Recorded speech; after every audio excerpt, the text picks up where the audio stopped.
Wa alaikumus salam wa rahmatullahi wa barakatuh. Ìbéèrè tí ẹ béèrè nípa ẹni tí a ń pè ní diabetes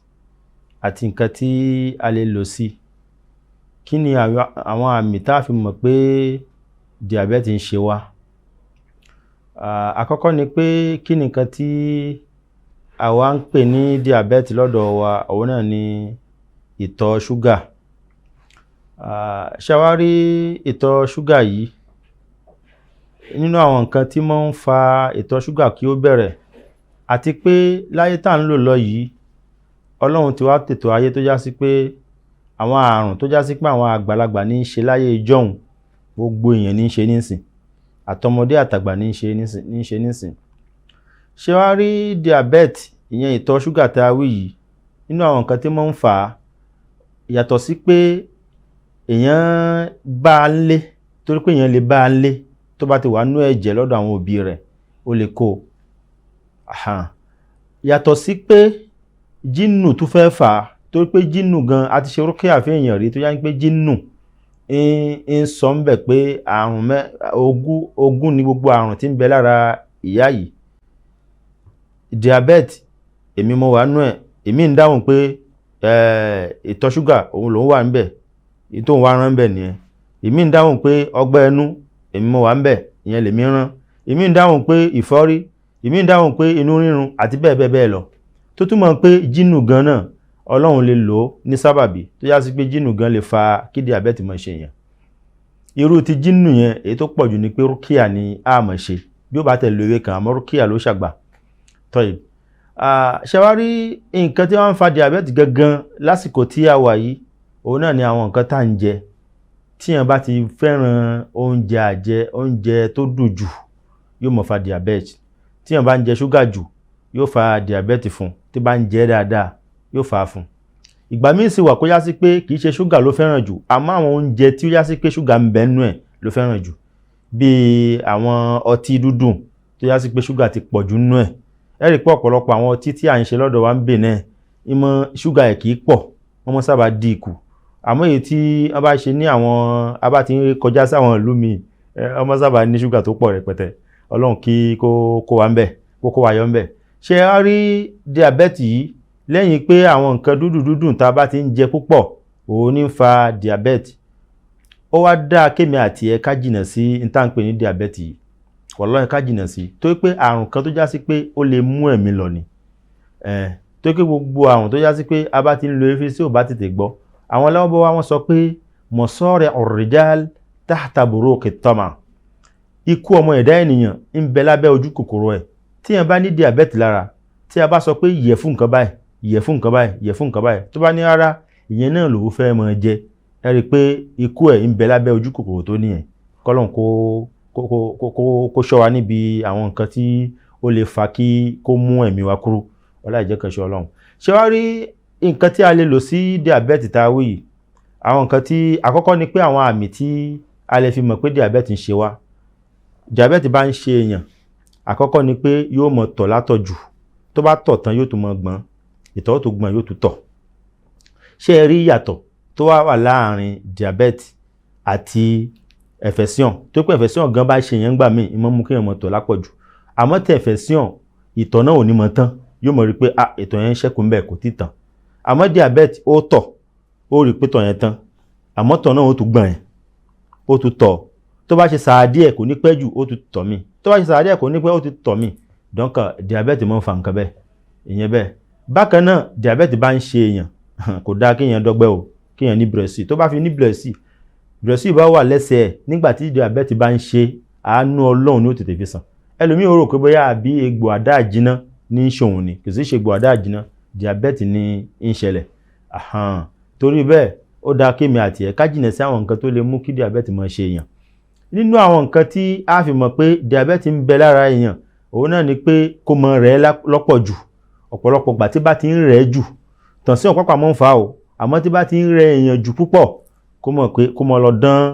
kó mọ lọ wo ìtọ̀ ṣúgà ẹ̀ wò, kó lọ hospital kó lọ wò pé ẹ dákun ẹ bá mi wo kíní báwo ló ṣe rí.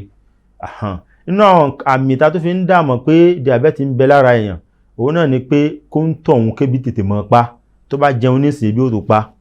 kò ní tí tó ṣẹ́jú mélòó kan bí ó tó pa yóò tún jẹun ó ti yé nísìnyí àwọn nǹkan bẹ́ẹ̀ náà inú àwọn nǹkan tí máa ń fa diabetes ni àwọn nǹkan tí ń fa diabetes mélòó nú ẹ̀ ní èyí tí a sọ yìí tọ̀ kí làwọn nǹkan tí ta lè lò sí inú nǹkan ta lè lò sí kì í ṣe nǹkan tó pọ̀ rẹpẹtẹ kan ni tí èèyàn bá rí abèrè tí ó bá wá bíi tongolo kan tó fi omi 5 litre tó fi sè é abèrè gbogbo náà ti máa bèrè mọ́ ń kúrò lẹ́nu báyìí àwọn olóyún gbà míì wọ́n mọ́ ní kí wọ́n mọ́ láà tí ìtẹ́nu wọn bá ń datọ́ tọ́ ìbá wọ́n mọ́ ní kí wọ́n mọ́ láà ìdán tí abèrè yẹn tí èèyàn bá rí bíi tongolo kan kéèyàn bó èpo kúrò lára ẹ̀ tó bá ti bó èpo yẹn kúrò lára ẹ̀ tán kó wá dà sínú omi tí ó pé 5 litre kó fi sè é dáadáa kó sè é kó ṣe bíi 30 minutes lórí iná tí ó bá wá jiná lẹ́yìn 30 minutes kó wá sọ kó sẹ́ kó wá da omi ẹ̀ sínú rọ́bà 5 litre kó mọ́ á mú ní kọ́ọ̀pù kan láàárọ̀ kọ́ọ̀pù kan lálẹ́ kó mọ́ mú kọ́ọ̀pù kan láàárọ̀ kọ́ọ̀pù kan lálẹ́ pẹ̀lú ògo Ọlọ́run tó bá lọ wo diabetes yẹn kódà yóò wà ní 0% inshallah yóò padà wálẹ̀ pátápátá bi'idhnil hayyil qayyum ọ̀kan nìyẹn nínú àwọn ọ̀nà tá ń gbà fi tọ́jú ẹ̀ nínú àwọn ọ̀nà tá tó ń gbà fi tọ́jú diabetes à ń pe kinní kan ní holba lọ́dọ̀ àwọn àfáà tí ń ta nǹkan rúkìá lẹ́ẹ̀tì rí tí wọ́n bá rí holba tó dà sínú omi àgbọn tí bá ń mú ní bí kó mọ mú bí ṣíbí 6 láàárọ̀ ṣíbí 6 lọ́sàn ṣíbí 6 lálẹ́ pẹ̀lú ògo Ọlọ́run mọ́ ń lò ń sábàbí tí mọ́ ń gbọ́ diabetes bákan náà holba yìí bákan náà tí wọ́n bá sè é pẹ̀lú omi tó wá sẹ́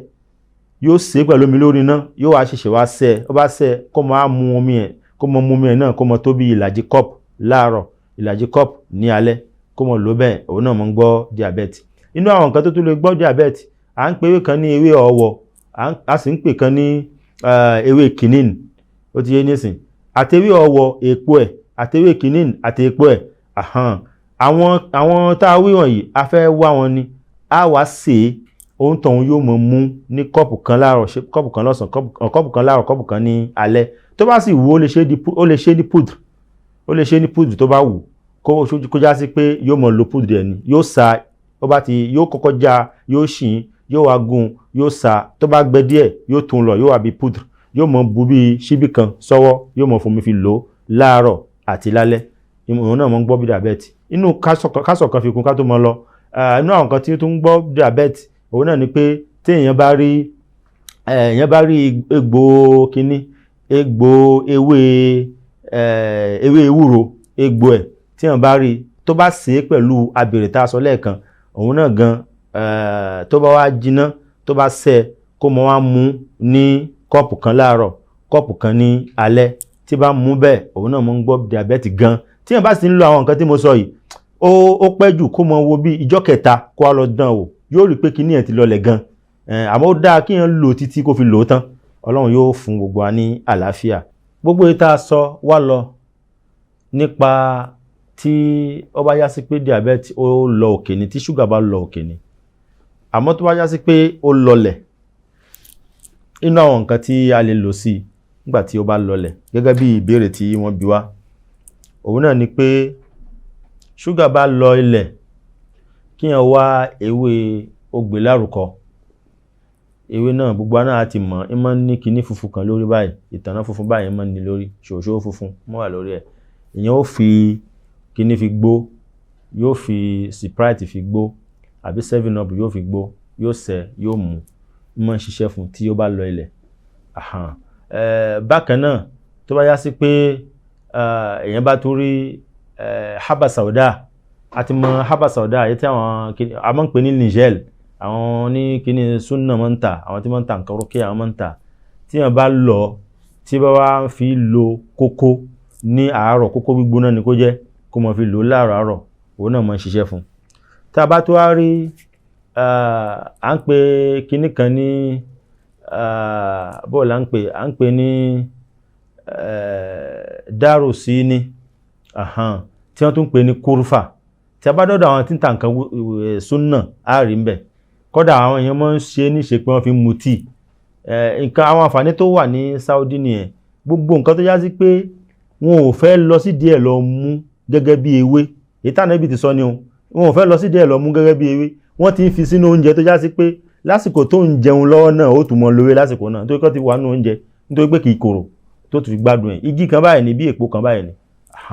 ìyẹn lè rí púdù rẹ̀ lọ́dọ̀ àwọn àfáà tí ń ta nǹkan súnà, ìyẹn sì lè ra èyí tó jẹ́ èpo. Èyíkéyìí tí wọ́n bá ti rí ń bẹ̀ kó sá ti mú bí ó fẹ́ lọ ní bájá sí pé èpo ni kó wá ṣe kí ni kó wá mọ ó lè mọ fòun náà fi lo kókó gbígbóná, ó sì lè mọ fi lò ó báyìí pẹ̀lú omi gbígbóná, ìyẹn náà mọ̀ ń ṣiṣẹ́ fún diabetes. Bákan náà à ń pe kinní kan ní ewé tẹ̀yìnso. Tí èèyàn bá rí ewé tẹ̀yìnso pápá náà tí ó bá lọ òun náà yóò ṣìn dáadáa bó ṣe tọ́, yóò wá sá, yóò gbẹ, yóò gùn. Tó bá wá gùn tí kó tún lọ kó wá wà bí púdùrù kó mọ lòun náà, yóò mọ lo bí ìlàjì síbí, yóò mọ dá sẹ́nu, yóò mọ fomi fi tì í lọ, ìyẹn náà mọ̀ ń ṣiṣẹ́ fún diabetes. Àti bẹ́ẹ̀ bẹ́ẹ̀ lọ ní àwọn nǹkan tí mọ̀ ń ṣiṣẹ́ fún diabetes nìyẹn. Ọlọ́run yóò lo àwọn ewé tá a wí ní sábàbí tí ó jẹ́ ìwòsàn fún èmi àti ẹ. Wallahu a'lam. وننزل من القرآن ما هو شفاء ورحمة للمؤمنين وننزل من القرآن ما هو شفاء ورحمة للمؤمنين ولا يزيد الظالمين إلا خسارا.